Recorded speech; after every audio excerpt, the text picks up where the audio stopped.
మీ ఎలాంటి వ్యాపార ప్రకటనలకైనా వెంటనే మా ఛానల్ సంప్రదించండి. అందరికి నమస్కారం. నేను శిరీష. ప్రస్తుతం మనతో పాటు ఉన్నారు ప్రముఖ ఆధ్యాత్మికవేత్త బట్టిప్రోల విజయలక్ష్మి గారు. అమ్మతో మాట్లాడదాం. నమస్కారం అమ్మ. నమస్కారం అమ్మా. అమ్మ, ఈ జనవరి 25న రథసప్తమి, పైగా ఆదివారం, పైగా సూర్య జయంతి కూడా వస్తుంది. ముఖ్యంగా మరి ఇంత గొప్ప రోజుని మనం ఎలా వినియోగించుకోవచ్చు అంటారు? సప్తమి, రథ సప్తమి. సూర్యుడు రథం మీద వస్తాడని తెలుసు కదా. సప్తాశ్వరథమారూఢం ప్రచండం కశ్యపాత్మజం అని ఆయన శ్లోకంలో చదువుకుంటూ ఉంటాం మనం. ఆయన 7 గుర్రాలను ఉన్న రథాన్ని పూల్చుకుని దాని మించుని వస్తాడు. 7 గుర్రాలు ఏంటంటే మనకి 7 వారాలు, ఆదివారం నుంచి శనివారం దాకా గుర్రాలకి సంకేతంగా మనం వారాలు ఇప్పుడు అవి ఆది సోమ మంగళ చెప్పుకుంటున్నాం కదా. 7 వారాలు, ఈ 7 వారాలు 7 గుర్రాలు అనమాట ఆయనకి. అది ఆ వారాల గుర్రం మీద సూర్యుడు బయలుదేరాడు మన దగ్గరికి. వారాలు మారుతున్నాయిగా, అవును, కదులుతున్నాయిగా, అలా వచ్చాం. అది ఆ సూర్య జయంతి అని పేరు. అంటే సూర్యుడు ఆ రోజు పుట్టాడు అంటారు. ఆ రోజు పుట్టినటువంటి సూర్యుడికి మరి సౌరం మతం పాటించే వాళ్ళు ఉన్నారుగా. సౌరం అంటే శైవం, శాక్తేయం, వైష్ణవం ఇవన్నీ చెప్పుకున్నాంగా, గాణాపత్యం, స్కాంతం వగైరా అవన్నీ పాటించుకునే మతాల వాళ్ళలో సౌరం అంటే సూర్యనారాయణుడినే పూజించేటటువంటి వాళ్ళకి రథసప్తమి నాడు సూర్యుడు పుట్టాడు అని లెక్క. అంటే ఆ రోజు నుంచి వాళ్ళకి ఉత్తరాయణం ప్రారంభమైంది. ఆయన పుట్టి మొదలెట్టాడు ఉత్తరం వైపు నుంచి ప్రయాణం రథాల్లో. సౌరమానం వేరే, సౌరం వేరే. ఈ సౌరమానం అంటే సూర్యగ్రహణం దాన్ని బట్టి. ఇక్కడ సూర్యుడు వీళ్ళకి దేవత, ఇక్కడ గ్రహం అక్కడ దేవత. ఆ దేవతని వీళ్ళు పూజిస్తూ ఆ సూర్యుడు ఇవాళ నుంచి ఉత్తరం వైపు గమనం మొదలుపెట్టాడు కనుక ఈ రోజున ఆయన పుట్టినరోజు అని చేస్తున్నాం. కనుక ఆ రోజు వాళ్ళకి ఉత్తరాయణం అప్పుడు మొదలైంది. ఒక్కో మతం పాటించుకునే వాళ్ళకి ఒక్కో రోజు అని చెప్పా కదా. అలా ఆ మతం పాటించుకునే వాళ్ళకి ఆ రోజు వాళ్ళకి ఉత్తరాయణం ప్రారంభమైంది. మొత్తం మీద రథసప్తమికి అందరికీ ఉత్తరాయణాలు వచ్చేసాయి. కొంచెం ముందు వెనకాలగా అందరికీ ఉత్తరాయణాలు వచ్చేసాయి. ఈ ఉత్తరాయణం నుంచి అక్కడి నుంచి పుణ్యకాలం అన్నమాట. ఈ రథసప్తమి నాడు సూర్యారాధన చేయాలి. అంటే సూర్యుడు జయంతి నాడు సూర్యుడు పూజలు. దానికి ప్రత్యేకంగా ఈ ధనుర్మాసం అంతా చేసినటువంటి గొబ్బిళ్ళ సేకరణ ఒకటి చేశాం కదా. గొబ్బిళ్ళు పెట్టి పిడకల్లాగా చేసి వాటిని ఎండబెట్టి చక్కగా మాలలు గుచ్చి వాటిల్నే కుంపటిలాగా చేసి దాలి అంటాం, దాలిగుంటలాగా చేసి దాని మీద కుండ పెట్టి, కొత్త కుండ పెట్టి, కొత్త గిన్నె పెట్టి, లేకపోతే దానికి పసుపు కుంకుమలద్ది చక్కగా ఈ పొయ్యి చుట్టూ కూడా ముగ్గులవి వేసి అవసరం వస్తే చక్కటి మంచి హోమంలో వేసే సమిధలు లాంటివే వేసి దాంట్లో పొయ్యి వెలిగించాక దాని మీద కొత్త గిన్నెలో, కొత్త కుండలో పాలు పోసి, ఈ మధ్యనే కొత్త బియ్యం వచ్చి ఉంటాయి సంక్రాంతికి, ఆ కొత్త బియ్యం దాంట్లో వేసి పాయసం సూర్యుడి సమక్షంలో ఉండాలి. అంటే ఎండ వచ్చే చోట బయట పెరట్లోకి వెళ్ళి అక్కడ పెట్టుకుని చేయాలి. ఇదివరకు కొంతమంది చక్కగా పొలాల్లో కూడా తీసుకెళ్ళి చేసేవాళ్ళు, లేకపోతే గుళ్ళల్లో చేసి అలాంటి చోట పెట్టి ఈ ప్రసాదాన్ని చేసి, ఈ చేసినటువంటి ఈ ప్రసాదాన్ని తర్వాత ఆ రోజున ఏమీ అహింస, ఎవరికి దేనికి కత్తులు పెట్టి వాడద్దు అనేటటువంటి దాని మీద ఒక ఆచారం ఏంటంటే, ఇది ఆచారమే ఏంటంటే, ఏ కూరని కత్తిపేటలతో కానీ కత్తులతో కానీ కొయ్యరు. అందుకని చిక్కుడుకాయలు తీసుకుని, చిక్కుడుకాయలు గోరు ఉంటే చాలు తీస్తాం, బొలు చేసుకోవచ్చు. ఆకుకూరలు, చిక్కుడుకాయలు వీటికి కత్తుల కర్ల మనకి ఇలా తుంపేసుకొని చేసేసుకోవచ్చు. కనుక వాటితో అటువంటి ఆకుకూరలతోనూ ఈ చిక్కుడుకాయలతోనూ వంట వండుకుని ఆ రోజు భోజనాలు అనమాట, పప్పు కూర అలాంటి వాటితోనే చేసుకుని ఈ చేసినటువంటి ఈ ప్రసాదం ఉందే, సూర్యనారాయణమూర్తి ఎదురుకుండా ఆవు పేడ పిడకల మీద చేసినటువంటి పాలు బియ్యం వేసి చేసిన కొత్త బెల్లం వేసి చేసినటువంటి ప్రసాదాన్ని చిక్కుడాకుల్లోనే పెట్టి, అంత చిక్కుడే ఆ రోజు చిక్కుడాకుల్లో పెట్టి దేవుడికి నైవేద్యం పెట్టడం. చిక్కుడుకాయలు 2 చిక్కుడుకాయలు తీసుకుని, చక్కగా గింజలతో ఉన్న చిక్కుడుకాయలు ఉంటాయి కదా, వాటికి అటొక పుల్ల ఇటొక పుల్ల గుడిచి ఒక స్క్వేర్ లాగా చేసి దాన్ని రథం అంటాం. అలా 7 రథాలు చేసి చక్కగా 7 రథాల మీద 7 చిక్కుడాకులు పెట్టి, ఆ చిక్కుడాకుల్లో ఈ వండిన పాయసం ఉంది కదా, కొంచెం ప్రసాదం పెట్టి దేవుడికి నైవేద్యం పెట్టి అది మనం తింటాం. ఆ రోజున చేసే స్నానానికి కూడా ఒక ప్రత్యేకత ఉంది. ఆరోగ్యాన్ని ఇచ్చేటటువంటి స్నానం అది.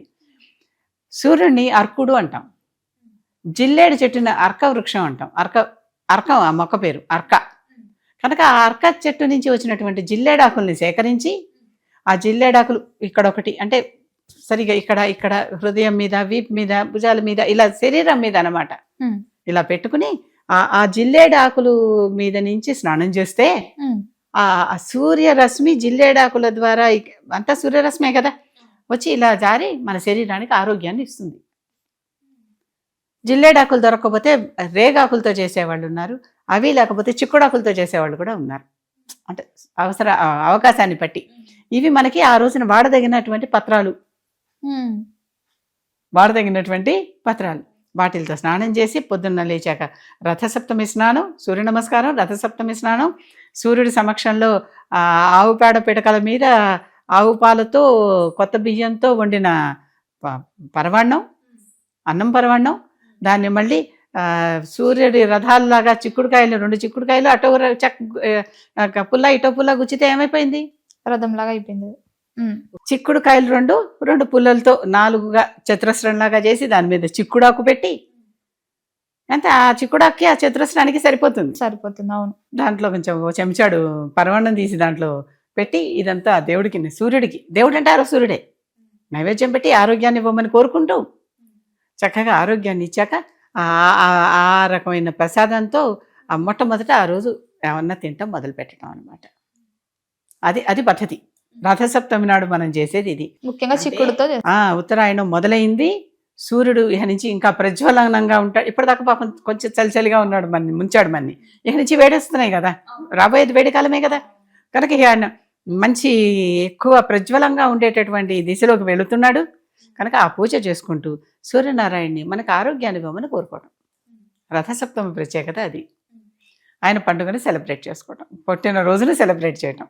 అమ్మ, ముఖ్యంగా మరి ఆ రోజు ఎట్లాంటి శ్లోకం పారాయణం చేయొచ్చు అంటారు? సూర్య కవచం ఉందమ్మా. కవచం అంటే ఏంటంటే, నా శరీరంలోని ప్రతి అంగము సూర్యుడిలోని ఒక భాగము నన్ను రక్షించుగాక. అంటే ఇప్పుడు చెప్పాం కదా, నీకు అన్నం పెట్టేటప్పుడు ఆవిడే అన్నపూర్ణ, నిన్ను సంరక్షించేటప్పుడు ఆవిడే విశాలక్షి, అంతే కదా? అవునా? నీకు చదువులు చెప్పేప్పుడు ఆవిడే సరస్వతి, డబ్బులు ఇచ్చేప్పుడు ఆవిడే లక్ష్మి, ఇన్ని చెప్తున్నాం కదా. అలాగే ఈ సూర్యుడు ఒక్కొక్కసారి ఒక్కొక్క నామం, అందుకే ద్వాదశాదిత్యులు అన్నాం. 12 మంది 12 రకాలు.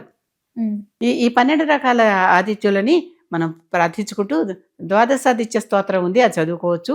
సూర్య కవచం ఉంది, అది చదువుకోవచ్చు. సూర్య కవచంలో ఏంటంటే, నా శిరస్సుని ఆ దేవుడు రక్షించుగాక, నా భుజాలని ఆ దేవుడు రక్షించుగాక, నా ఊరువులను ఆ దేవుడు అలా మన శరీరంలోని అంగాలన్నిటినీ ఆ దేవత రక్షిస్తుందని నమ్ముకుంటూ ఆ దేవతకి చేసే స్తోత్రం. ఆ సూర్య కవచం చదువుకోవచ్చు. చక్కగా దండకమే ఉంది, దండకం చదువుకోవచ్చు.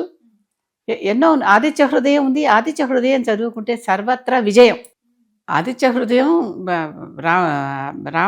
రావణ యుద్ధంలో మొదలుపెట్టే ముందర పాపం రాముడు కాస్త బలహీనంగా ఉంటే ఋషి వచ్చి ఇది చదువు కదా, ఆయన దేవుడు పూజ చేసుకుంటూ దుఃఖంగా కూర్చుంటే దేవుడు గురువుని పంపించి ఆ గురువు ద్వారా ఆదిత్య హృదయం తెలుసుకుని ఆదిత్య హృదయం చదువుకుని విజయం సాధించాడు. ఆదిత్య హృదయం ఇలాంటివి ఎన్నో ఉన్నాయమ్మా మన దగ్గర, లేనివి లేవు, ఎన్ని ఉన్నాయో. అసలు ఆదిత్య మండల సూర్యమండల స్తోత్రం ఉంది, చాలా బాగుంటుంది. అలాంటి స్తోత్రాలు మీకు తోచినవి చదువుకుని, లేకపోతే అంత పలకలేమండి, వినండి. శ్రవణం కూడా ఒక రకమైన పూజే కదా, భక్తే కదా. మనం కీర్తిచ్చినా భక్తే, శ్రవణం చేసినా భక్తే, పఠనం చేసినా భక్తే, మననం చేసినా భక్తే. కనుక అవన్నీ చదువుకుంటూ ఉంటే ఆరోగ్యం వస్తుంది. ఆరోగ్యం భాస్కరాది ఇచ్చేత్. అందుకే సూర్య నమస్కారాలన్నీ ఆసనాల్లాగా ఉంటాయి, మన శరీరాన్ని గట్టిపరుస్తాయి. సూర్య నమస్కారాలన్నీ చేయాలంటే 12 రకాల ఆసనాలు, పోజెస్ అనమాట. అవి వ్యాయామంలో పోజుల్లాగా చేసి మళ్ళీ ఆ 12 వెనక్కి చేయాలి, మళ్ళీ రిట్రీవ్ కూడా చేయాలి వాటిని. అంటే మళ్ళీ అట్లా ఆగిపోకూడదు అనమాట, ఎక్కడికక్కడ మళ్ళీ అవన్నీ వెనక్కి తీసి చేశాక మళ్ళీ ఈ 12 సార్లు ఒక్కొక్క దేవుడికి 12 ఆదిత్యులు నమస్కారాలు చేసుకుంటూ చేసి నమస్కరించుకుంటూ అది ఆరోగ్యం కోరుకోవటం. అమ్మ, మొత్తం మీద రథసప్తమి గురించి తెలియజేసినందుకు ధన్యవాదాలు.